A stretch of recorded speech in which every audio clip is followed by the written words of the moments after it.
I only discovered today Hmm. that people go back with Sumi-e. In other words, they do this first kind of thing that I teach you, you know, Uh-huh. and then I was downloading some pictures, and I noticed that there's one of the goldfish which is now on the website, and Uh-huh. it's obviously been painted like this, like we do. I Uh-huh. mean, Right, on right. paper. And then there are fine lines that have been done Mhm. afterwards, and they had to have been done afterwards. Exactly. Oh, So well. I'm feeling much better about it.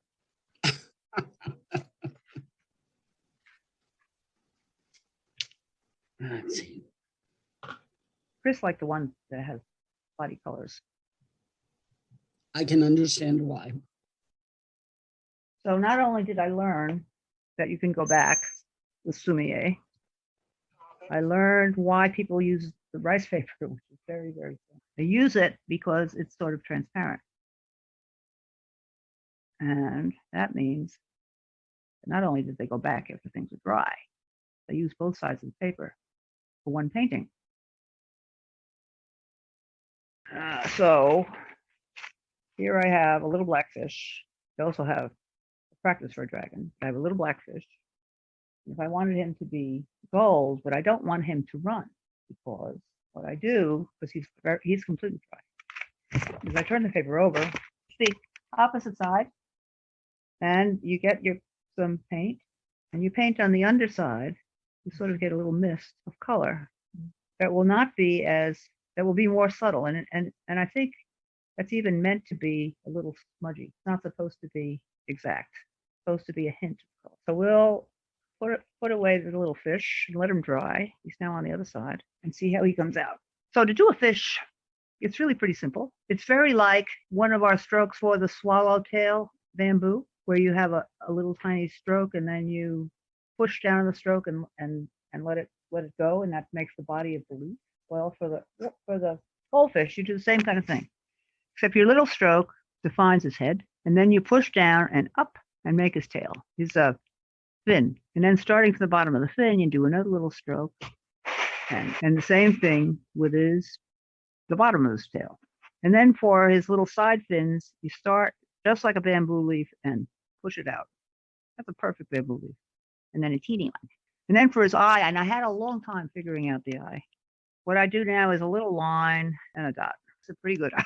And for his mouth, because goldfish just have little like parentheses. So now what I've learned is you can go back and you can make all kinds of fancy other strokes.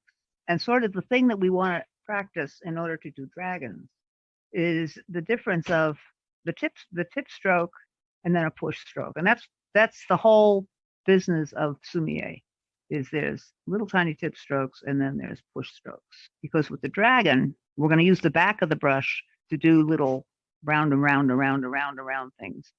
And this will not work on water paper. It just all looks black. But as it dries, you'll actually see the difference, because every time you push down, you put a little bit extra water on it, or if you're doing paint, a little bit extra paint. Little tiny stroke, and then push down. There we go. I will do this fish, and then I will stop.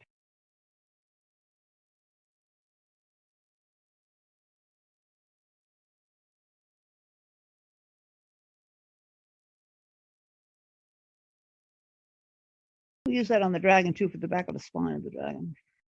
So if you have done the swallowtail and bamboo, which goes like this, there's the head, and then there's one end of the tail, the other end of the tail. And then you do a little line with the very tip of the brush, and then push down hard for the wing.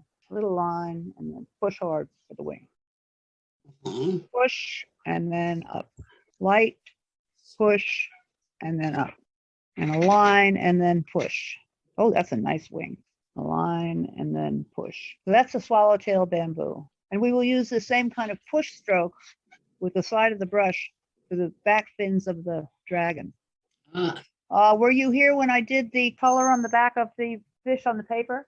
Yes. So this is pretty dry now. So there's that. And so that's very cool. So he's upside down.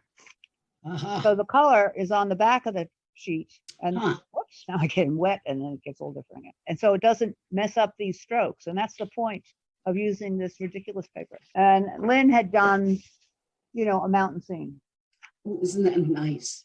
There's a little village and there's boats. So there's a river and a bridge and trees and the mountain. Gotcha.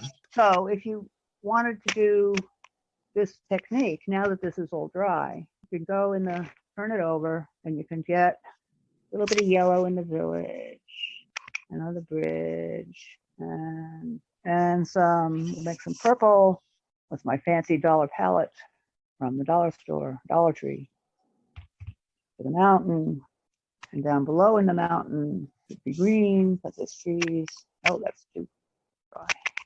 It's just supposed to be a dusting to give the hint of green, and it can fade into the yellow and the purple rather. And here the red is showing up. And then we can do blue in our water. I won't tell. And some green on these other trees. And I've seen these kinds of things in Chinese restaurants, and had wondered, how do you keep the fine line and misty color at the same time? And now I know. Indeed. So we can let that dry. And let me do it with one of our big regular brushes, not use the Sumi-e brush, the ink brush, because it's the same thing. This is our biggest brush from the group. This is a 16. Some of you may have even bigger one. So a little line and then push. A little line and push. A little line, and then push. You have to push more with the, because it's not as soft, but it's essentially the same thing. And actually, little lines are easier. Mm-hmm. But if you go back, you get that nice feathery look. That's quite a big tail for that fish. And I was explaining the reason we want to do this, because what people want to do is they want to do dragon. Oh. I said, well, you have to do goldfish, because this is where you learn this push stroke. Well, you learn it with the bamboo, too, with the swallowtail bamboo. Yeah, bunch of fitties. Now we'll look back at the mountains that I did for. Yeah, see, this side it's fuzzy, but this side you get a very light tint. Mm. So if you made something that was very precise, which this is not, but if you had done something very precise, then it wouldn't have made it, and you just get the color. You don't get the, it doesn't mess up the drawing.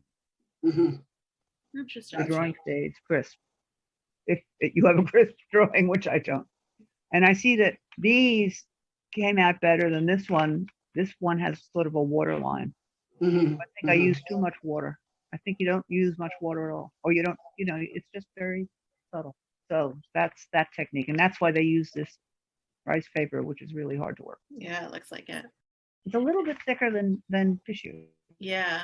but then it's sort of really neat. If you put it in a window, you'd get light through it. So those are my learnings for this week. Okay, take care. Okay, thank you. Thank you. Fish on Yes. paper next week.